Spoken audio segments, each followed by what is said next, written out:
Probably the most valuable thing that can be in every person is honesty. I'll be honest, sometimes I can lie somewhere, but it doesn't go that far. When I got married, my beautiful wife and I had two equally beautiful children, and everything would have seemed fine until I found out the two children are not my children at all. The worst thing is each of them has different fathers. It has been suggested that there exists a delicate balance between love and hate. I once came across an online post stating that human emotions can easily shift from one extreme to another, and perhaps there is truth in that. There was a time when I deeply loved my wife and would have willingly taken a bullet for her. Now, it takes all my strength to resist the urge to harm her cunning eyes. I go by the name Abraham Ryan, or Abe among friends. I had an average academic record in high school, dabbled in sports, and graduated in 2001. The following day, I enlisted in the Army, spending 4 years as an artilleryman and completing a tour in Afghanistan before receiving an honorable discharge. I pursued some college courses during my service and used the benefits to obtain a degree in computers and electronics. It was during this time that I crossed paths with Kirsten. After several months of dating, we fell in love, and I felt overjoyed when she accepted my marriage proposal. However, there was a complication. Kirsten's father, Bart Robertson, a prosperous CEO of a major accounting firm in our area, was skeptical of me, concerned that I might have ulterior motives regarding Kirsten's trust fund. He insisted on a prenuptial agreement to safeguard her assets. I was unaware of her financial situation and had no knowledge of her family's wealth. However, I agreed to the marriage after consulting with an attorney who happened to be a close friend of my father. The agreement was standard, with one notable clause addressing adultery. According to the terms, in the event of a divorce based on adultery, the guilty party would receive no financial support and would leave the marriage with only their initial contributions. I wasn't concerned, as I was committed to Kirsten and had no intentions of being unfaithful. I understood that Kirsten's father was apprehensive about the possibility of me cheating on his daughter and attempting to take advantage of her substantial trust fund, a concern I later became aware of following college. Kirsten joined her father's company, starting from the bottom like any other recent business graduate. It seemed there were no special privileges for the boss's daughter. I transitioned to full-time employment with the service company that initially hired me part-time during my final 2 years of college. In this role as a field service representative, I was responsible for troubleshooting and repairing computers, servers, and networks. The job was rewarding, offered a competitive salary, and provided excellent benefits. Together, Kirsten and I were doing quite well. Fortunately, my work didn't require frequent travel, with occasional trips every few months for training seminars on the latest technology. Kirsten would spend several nights at her parents' place, supposedly working on a project for her father. Initially, our marriage was thriving, both of us enjoyed our fulfilling jobs, and we were able to make a down payment on a lovely 3-bedroom starter home. I surprised Bart by declining his offer to cover the down payment. "Thanks, but no thanks," I told him. "I've been saving up for this for a long time, and I believe Kirsten and I should accomplish this on our own." While this was true, I also knew he harbored resentment towards me and wanted to avoid giving him any leverage over us. Before our relationship took a turn for the worse, I envisioned a lifelong partnership. Kirsten never raised any red flags, and our intimate life was fantastic. We frequently enjoyed dinners and dancing, often concluding the night with a celebration in bed. Kirsten and I frequently attended the various corporate events hosted by her father. Despite feeling somewhat out of place, Kirsten would always stay close to ensure my comfort. Her father would enthusiastically highlight his daughter's professional achievements, introducing her to everyone he could. As an afterthought, he might acknowledge me as her husband, but never mention me by name. Little did he know that the company I worked for had installed all the servers in his company and held an ongoing contract for various network and IT services. After a year on the job, I became a key contact for the contractors collaborating with his company's tech department. This connection led me to visit occasionally to oversee things, allowing me to build relationships with several people at Kirsten's workplace, which would prove useful later on. Our first child, John, arrived almost a year into our marriage. I'll always remember my mother's reaction. While she expressed joy that the child was healthy, a subtle frown appeared as she scrutinized him. Though she didn't voice her concerns, I stored this observation in the back of my mind. Over a year later, our daughter Kelsey was born. Kirsten faced difficulties during delivery and opted for tubal ligation. We had discussed this decision beforehand, agreeing that we had contributed enough to the continuation of the human race. My mother's reaction mirrored her response to John's birth. It took several months before my mother expressed her worries to me. "Abe, I hope I'm completely mistaken, but I'm not entirely convinced that the children are yours," she confessed. "What?" I inquired.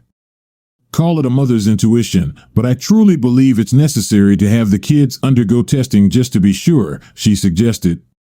Trusting my mother and aware that she wouldn't bring up such concerns without a valid reason, I decided to seriously consider her advice.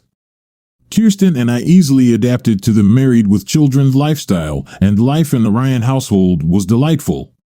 When people asked how we were doing, we would say, "Living the dream." I temporarily set aside my mother's worries, convinced that Kirsten wouldn't betray our relationship. Everything was going smoothly until around 4 or 5 months ago. That's when Kirsten informed me that her father had brought in a new manager from New York and was considering appointing her as his personal assistant, PA. According to Kirsten, this would entail working longer hours and possibly traveling to meet clients across the country or even globally. Curious about the potential impact, I asked her one night, "How often would you have to travel?" "I don't know, maybe a couple of times a month," she replied. "And for how long?" I inquired. She shrugged. "Not certain. The previous manager in that role would sometimes be away for as long as a week or even more." "A week?" I exclaimed. "Or more. That's going to be challenging for the kids, not to mention us." "Don't worry," she reassured me. "I'm just one of 3 people being considered. I doubt I'll get the job, but if I do, it would mean a significant increase in salary for me, which translates to more savings for retirement and the kids' college fund. We have some time to adapt, though. They won't be making any final decisions for a couple of months. Meanwhile, I'll be spending extra time with my dad until the decision is made." I wasn't thrilled with the news, and I wasn't convinced that we needed the extra money. However, I knew better than to disrupt the situation without gathering more information. My military experience had taught me the importance of obtaining reliable intelligence before taking action, so that's the approach I decided to take. A couple of days later, I found myself at Kirsten's company conducting a routine check on the server room. Everything appeared to be in order, so I seized the opportunity to gather information about the new manager. I spoke with several individuals in the vicinity and conducted some research on my own, discovering that the new manager went by the name of Jake Riley. Jake had recently relocated from New York, where he held a similar position with a reputable Wall Street firm. This raised a concern for me. Why would he leave New York to come to the Midwest? Surely, he could have commanded a higher salary there than here. Additionally, I learned that he was married with a child, yet for some reason, they opted to remain in New York. Another cause for concern, I made a mental note to consider seeking professional assistance from an investigator, and I already had the perfect person in mind. I was acquainted with him as Uncle Sam. No, not the iconic Uncle Sam. He happened to be my father's brother, and his given name was Samuel Ryan. "Do you suspect this guy might be trying to deceive you with Kirsten?" he inquired. "Yeah, there's something about him that raises my suspicions," I replied. Supposedly, he left his family, including a wife and child, in New York after recently departing a prominent Wall Street firm. Why would he abandon his family to come here? Well, it might be nothing, but then again, who knows? I'll investigate and see what I can discover. "Okay, and don't worry about the bill," he assured. "Just pitch in for the expenses." "All right, I can't impose on you like that, Uncle Sam," I objected. He dismissed my concern. "Let it go," he insisted. "This is family, and that's more important. Maybe you can help me set up a new server or something." Sam reached out to me a week or so later. You were right, he confirmed. Old Jake Riley has quite a reputation as a womanizer. That's why he left New York. It appears he had an affair with the wrong woman and faced significant trouble with his firm. They gave him the choice to either leave quietly or be terminated. He is legally married and has a child, a boy he's currently separated from his wife, who is seeking a divorce. According to my findings, she's living in a rundown trailer in Albany. Figures, I remarked. There's one more thing, Sam disclosed. I conducted an extensive search and discovered that Riley and Kirsten's father have a lengthy history. Jake initially worked with old Bart Robertson and moved to New York about 3 years ago, coinciding with his marriage. 3 years ago? I inquired. Do you know if Jake and Kirsten knew each other back then? It's quite possible, Sam said. They both worked for the same company, and Jake was known to visit the Robertson household frequently. It struck me as unusual. Jake was never brought up or mentioned before this all began. I remembered several evenings when Kirsten would head to her parents' house, claiming to be engrossed in a project. I also recalled the time she spent the night, insisting it was a crucial project for the company. There's another piece to this puzzle, Sam revealed. I conducted a thorough background check on him and found his birth certificate. Care to guess who is listed as his father? I have no idea, I replied. Bartholomew Robertson, he stated. What? I exclaimed. You mean Kirsten's father? There could be another Bartholomew Robertson, but it certainly seems that way, he said. I felt a sinking sensation about all this, but kept my thoughts to myself until I gathered more information. Do you want me to initiate a comprehensive investigation? Sam inquired. Yeah, I affirmed, and I'll compensate you for your efforts. I phoned Mabel, Kirsten's mother, and inquired about the possibility of visiting. Mabel and I had always had a good relationship, and I held her in high regard. Of course, she replied, Bart's currently not here, but you can reach him at his office. I'm not interested in talking to Bart, I responded. However, I do have a significant favor to ask you. All right, she agreed. I grabbed a couple of baggies, drove to their mansion, and met her at the entrance. What's going on, Abe? She inquired. Something seems amiss. Yes, there is, I admitted. Tell me, Mabel, does Jake stay overnight here? Yes, Mabel confirmed. He's staying until his condo is ready. Why do you ask? I explained my concerns, and Mabel directed me to the suite where Jake slept. Since it had its own bathroom, I quickly obtained what I needed, a couple of hairs with the follicle attached. I placed them in one baggie and labeled it Jake. By the way, Mabel, I added, does Kirsten spend time with Jake here? Well, they've known each other for a while, so I assume they do, she replied. Do you think they're involved romantically? She inquired. I don't know, but I plan to find out. One more thing, Mabel, I continued. How close is Bart to Kirsten? They've always been very close, she revealed. She's somewhat of a daddy's girl and always has been. Why do you ask? I need to confirm something, I explained. Can you show me where Bart showers? Sure, Mabel agreed. Follow me. We entered Bart's dressing area, and I discovered a couple more hairs with the follicle attached. Bingo! I bagged them and labeled the bag Bart. What's happening? Mabel pressed. Really, Mabel? I don't want to say anything until I have evidence, I objected. I'll update you on what I discover, and please don't share this with anyone. I won't, Abe, she assured. Just be extremely cautious. Bart can be quite vindictive. I followed my mother's advice and decided to conduct a DNA test on the children, including samples from myself, Bart, and Jake. Spending the entire $500 I received, I got the results within 2 days. Shockingly, the test revealed that neither of the children was biologically mine. Jake turned out to be John's father, while Bart was Kelsey's father. Additionally, the test confirmed that Bart was Jake's father, implying an unsettling level of incest. Not only did Kirsten betray our marriage by cheating, but she also violated the prenuptial agreement, I thought, enraged by this revelation. I happened to be at Kirsten's workplace that afternoon when Nancy Albertson, Bart's secretary, approached me. "Mr. Ryan," she said, "Mr. Robertson would like to see you." Equipped with my digital recorder for meetings, I activated it, placed it in my pocket, and followed her to a conference room on a higher floor. Upon entering, I faced Bart, a recognizable Superior Court judge, several executives, Jake, and a person I presumed to be Bart's attorney.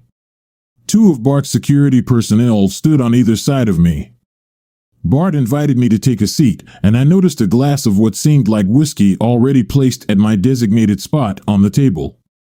"Please," Bart urged, "join me in a drink, will you?" Politely declining, I explained, "No, thank you. I'm still on the clock, and I only drink with family and friends. I'll stand if you don't mind." My response garnered smiles from the room, as it was unusual for anyone to speak so assertively to Bart Robertson. His tone shifted as he unfolded a paper and placed it in front of me. "Have it your way, Ryan," he said. Concerned, I inquired, "Look, if there's an issue with billing, you can take it up with our accounts receivable. I don't handle billing." Bart dismissed the notion, stating, "This has nothing to do with billing." "Okay," I replied. "So what is this?" Bart insisted, "I want you to sign this right now. You don't need to read it, just sign it so the judge here can put his signature on it and make it official." Curious, I inquired, "What is it?"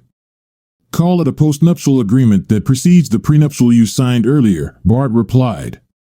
"Just sign it, and we'll be done." I pressed further, "Has Kirsten signed this?" "Yes, she has," Bart confirmed. "Interesting," I remarked, placing the folded document in my briefcase without looking at it. "She never discussed it with me."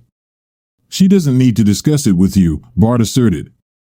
"I'll have my attorney look it over, and if he agrees that it's in my best interest, I'll sign."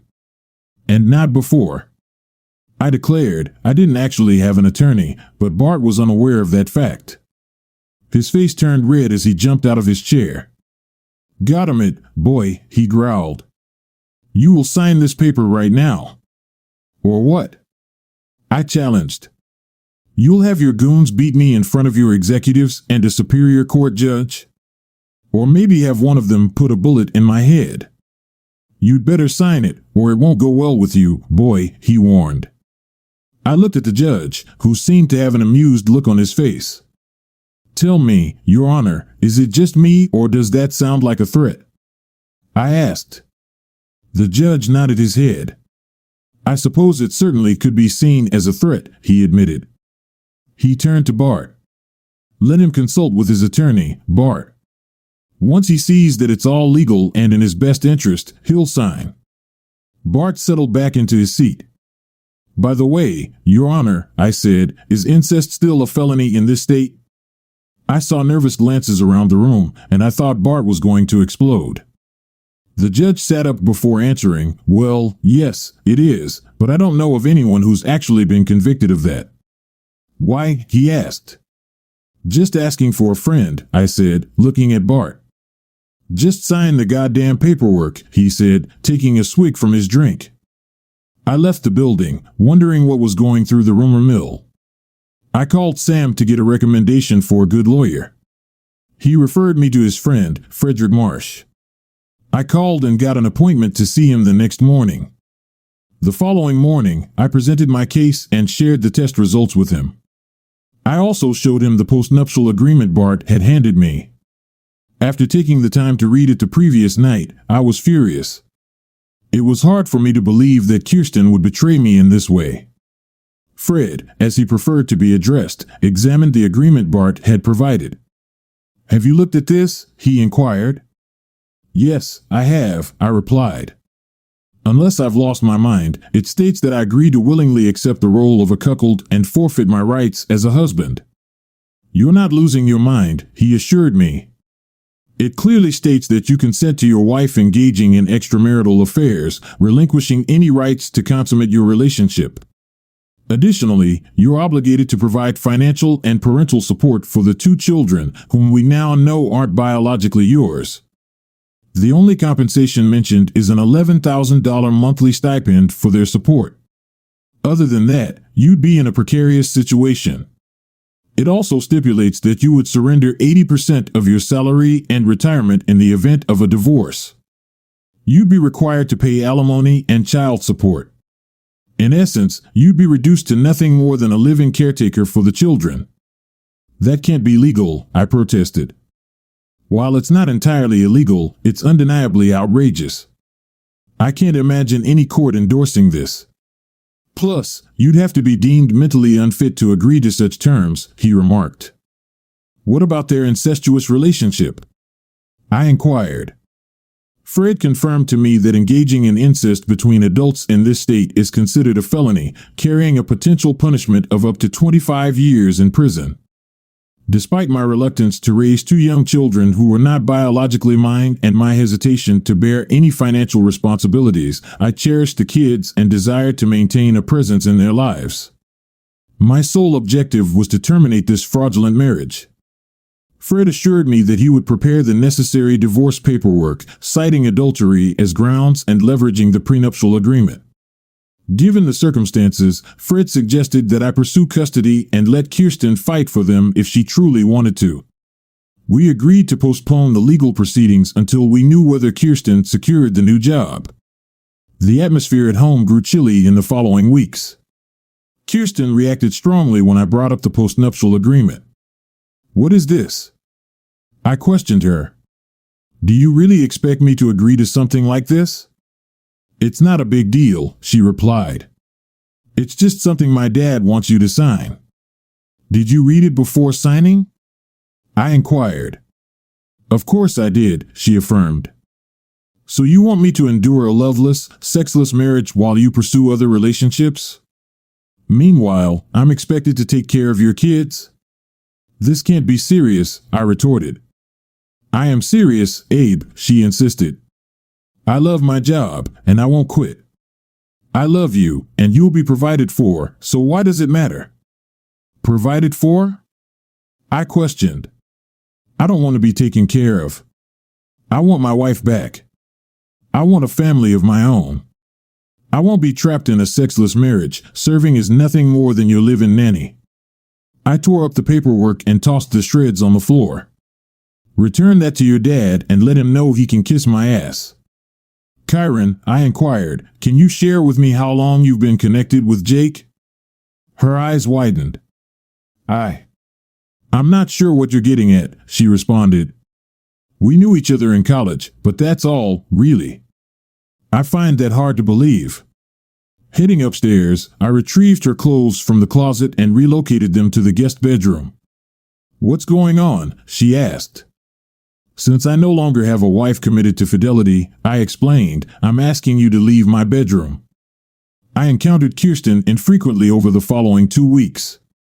She mostly stayed at her parents' house, likely involved with Jake.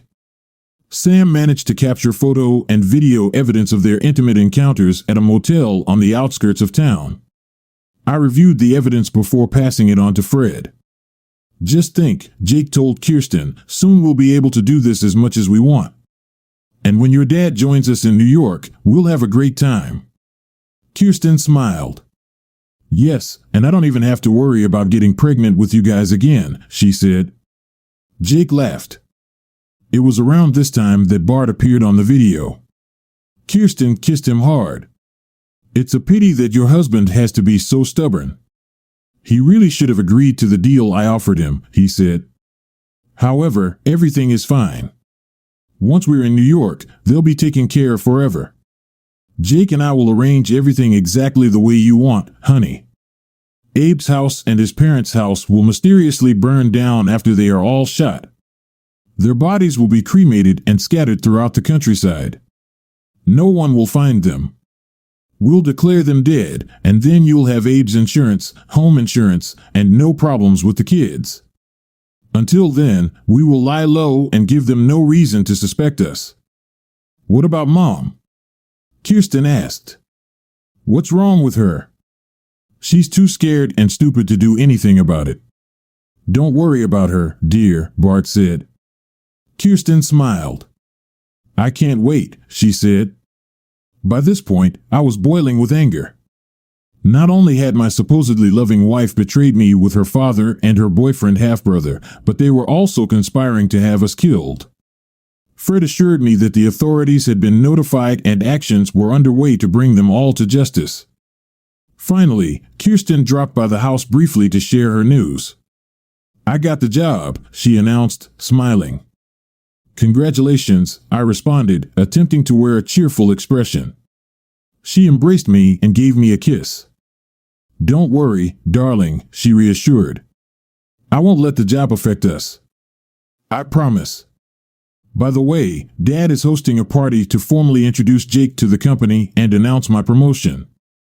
And yes, you are invited, even though he's not pleased you declined to sign his agreement. When is the party? I inquired.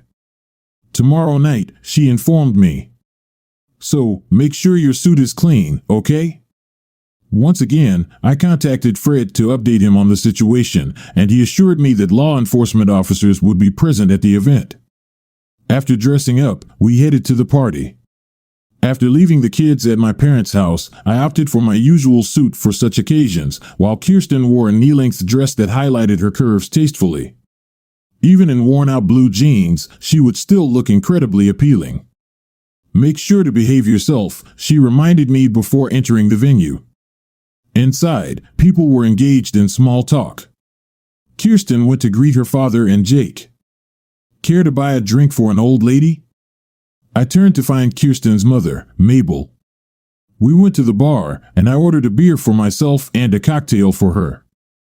Abe, you're a decent man, she acknowledged. I'm truly sorry for everything. Why does your husband harbor such resentment against me? I inquired. It's simple, she explained. You're too blue-collar for his taste. You carve your own path, succeed independently without relying on others to do the dirty work. Plus, being a veteran doesn't sit well with him. The military rejected him when he was younger, and he always wanted Kirsten to marry someone already well-established, like Jake. Does he know that Jake already has a wife and child in New York? I questioned. Mabel's eyes widened in surprise. I don't know, she admitted. I had no idea about that. And I've learned that Jake worked with Bart a few years ago before moving to New York. Is that correct? I probed further. Mabel's face paled slightly. Yes, they've known each other for a long time, I see. Especially since Bart is Jake's biological father, as indicated by his birth certificate and a DNA test. Were you unaware of this? I revealed. Mabel's eyes widened in shock. What are you saying? She asked. That's right, I confirmed. I possess Jake's birth certificate and a DNA test that proves Bart is his biological father. You weren't aware of this? She shook her head. I had a suspicion that he was unfaithful, but I never found any evidence, she stated. There's more to it, I replied. Neither of the kids is mine. Are you sure? She inquired. DNA doesn't deceive, I asserted. Jake is JK's father, and what? Mabel pressed. Bart is Kelsey's biological father, I disclosed. Mabel's face paled, and I thought she might faint. Oh my God, no, she exclaimed. Did you know? I questioned. I knew they were close, but not that close, she said. What will you do? She asked. Let's just say things are going to hit the fan tonight, I remarked. I understand, she said. Let me show you something to prepare you, I said, pulling out my smartphone. I played the clip of Bart, Jake, and Kirsten discussing their plan to harm me. Mabel's eyes widened. Oh my God, she gasped. I had no idea. I'm so sorry, Abe. Please forgive me. Not your fault, I assured her. So, what's your plan? I inquired. I've had enough of his lies and abusive behavior. After tonight, I'm ending things with him, she declared. Now, let's go in there and act like everything is fine, shall we? Kirsten was seated at the main table between her father and Jake, while I was assigned a seat at a table facing them. I wasn't pleased with the arrangements, and learning that her father had intentionally separated us made it worse. However, at this point, I didn't really care. Glancing around, I noticed a man in a trench coat and several sheriff's deputies in the hallway outside the room. They managed to slip in before the doors were closed. I surveyed the individuals at my table and couldn't help but observe that none of them would make direct eye contact with me or engage in conversation beyond a courteous acknowledgement of my presence. Even when I looked at Kirsten, she avoided meeting my gaze. I was thoroughly irritated and eagerly awaited the conclusion of the evening. Bart rose from his seat and gently tapped his glass to gather everyone's attention. "I'm delighted to see you all here tonight," he exclaimed with a smile. "Allow me to introduce our newest team member, Jake Riley. Some of you may already be familiar with Jake as he worked with us as a contractor 8 years ago. Jake will be overseeing our marketing efforts and collaborating closely with all our clients to ensure their needs, as well as our stockholders' interests, are met." This clarified why I hadn't encountered Jake at such events before. Contractors typically weren't invited to company functions like this.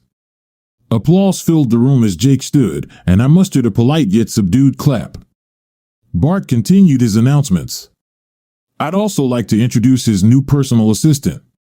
Not only is she an outstanding contributor to the company with a sharp business mind, but she also happens to be my daughter, Kirsten Robertson," he mentioned, using her maiden name. "Apologies," he added. "I meant Ryan, Kirsten Ryan." Kirsten stood up smiling, yet never once casting a glance in my direction. I wished I could disappear under the table, but Bart wasn't done. "I've heard it said that personal assistants are often like work spouses," he remarked, looking directly at me. "I'm confident that she'll go above and beyond to make Jake's professional life as smooth as possible." Jake embraced her, keeping his arm around her as they faced the audience. Kirsten took a seat, clearly feeling embarrassed. I was torn between the urge to retreat or leap over the table to confront Jake and Kirsten's father. "Now," Bart announced, "let's enjoy the meal."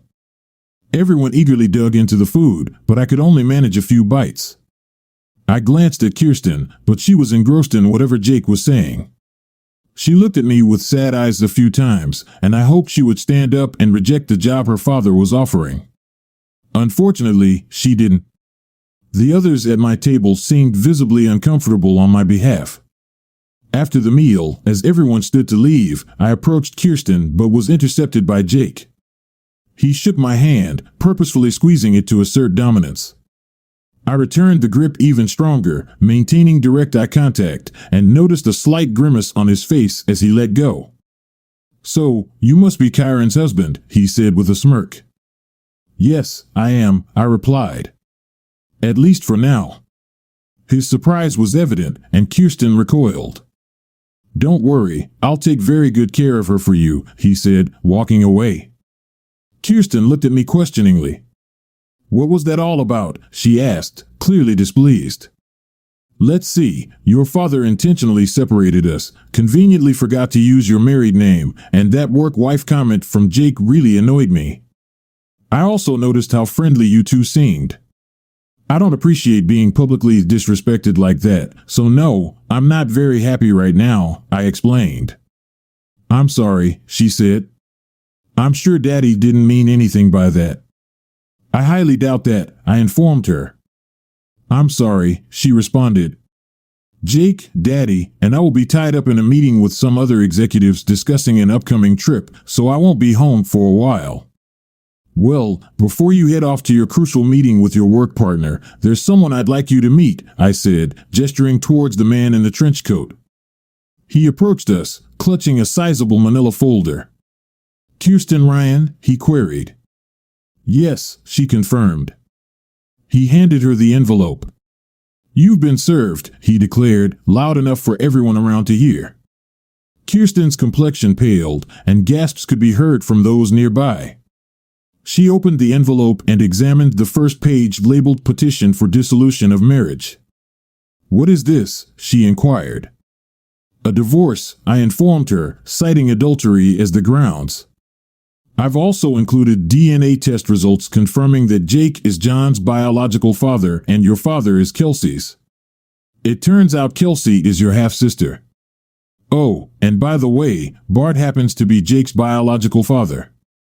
I've invoked the prenuptial agreement you signed at your father's insistence, and you'll also notice there's a restraining order mandating that you, your father, or any of your representatives, including Jake, stay at least 500 feet away from me, the children, my family, or the house. If you need to arrange a time to collect your belongings, contact my attorney." "I don't want a divorce," she protested, tears welling up in her eyes. "I desire a trustworthy and honest partner, not one who cheats, lies, and schemes. By the way, I recommend you sign those documents promptly. You won't appreciate the consequences if you choose to contest it. I possess various videos featuring you and Jake, and I doubt you want that information spreading to everyone you know," I conveyed. "Don't concern yourself about the kids. I'll take good care of them for you." "What do you mean?" she inquired. "There are a few more individuals I'd like you to meet, your father and Jake," I remarked, gesturing to the deputies. Bart and Jake approached us before the deputies reached our location. "What the hell do you think you're doing, boy?" Bart snarled. "Screw you, jerk. I'm divorcing Kirsten and handing all of you over to the authorities," I declared. Bart tried to grab my shirt, but a deputy intervened. "Bart Robertson, you're under arrest for incest and conspiracy to commit murder," he announced, eliciting audible gasps from others in the room. 2 additional deputies apprehended Jake and placed him in handcuffs. Kirsten looked at me with shock in her eyes. "Abe, you can't mean all this," she pleaded. "I love you." "Nonsense, you deceitful woman," I retorted. 2 more deputies detained her, reciting her Miranda rights. Bart went into a rage, his eyes bulging. "I'm going to kill you, you damn son of a," he screamed as officers dragged him away. A news reporter with a camera was just a few feet away, capturing the entire incident. Mabel approached Bart and delivered a kick to his groin. "Too foolish, am I?" she yelled. "Screw you, jerk. I'll show you foolish. Consider yourself divorced, you disgusting, incestuous piece of garbage."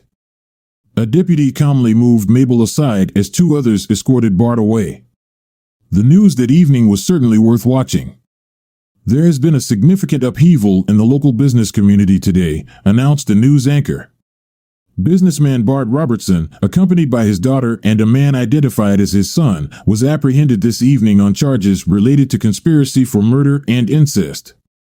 During an event meant to unveil the hiring of a new executive, the broadcast then transitioned to footage of the arrest, capturing a visibly angered Bart making threats as deputies attempted to escort him away.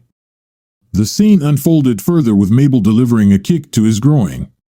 "The authorities are currently investigating the allegations," the news anchor reported. The supposed victim of this plot, the husband of Robertson's daughter, informed Eyewitness News that he has initiated divorce proceedings and is seeking custody of their 2 children, despite DNA evidence indicating he is not the biological father. Stay tuned for further updates. Feeling drained from the evening's unfolding events, I turned off the television and settled into my recliner. The trio of conspirators were detained without bail as the judge deemed them a potential flight risk. The investigation, spanning nearly a month, benefited from a phone system we had established for Robertson's company a few months earlier. This fully digital system recorded all calls, both incoming and outgoing, with a prior warning stating that calls would be recorded for training purposes. Despite Bart's arrogant assumption that his calls wouldn't incriminate him, they ultimately did. Investigators successfully identified the individual Bart had paid for the orchestrated attack against us. Some of the gang members who had received payment decided to cooperate with authorities, providing comprehensive details. The plot also involved an attorney and a superior court judge. While not obligatory, both Mabel and I testified against our respective spouses. The video evidence provided by Sam proved highly beneficial, along with the DNA results I submitted to the district attorney. Additionally, we discovered that Kirsten's inappropriate relationship with her father had started during her high school years, and he was the one who introduced her to Jake.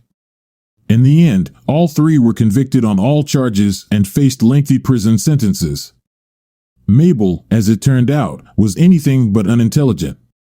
Unbeknownst to me, she held 2 master's degrees, one in business and another in economics.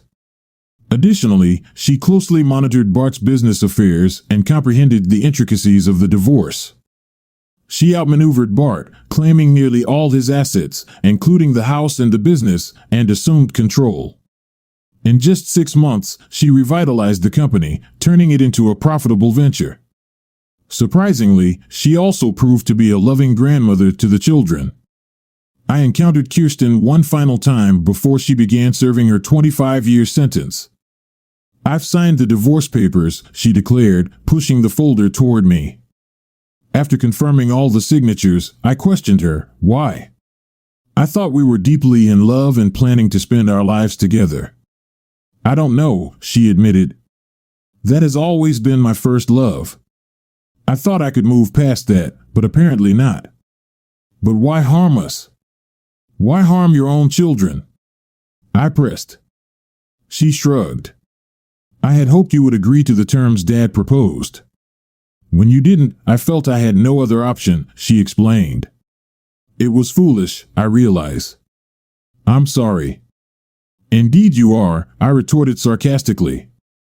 "I know you don't believe me, but I truly loved you. Is there anything I can do to make amends for all the pain I've caused you?" she pleaded, tears welling up. I glanced at her for the last time. "Just one thing," I replied, before walking away. "Rot in hell."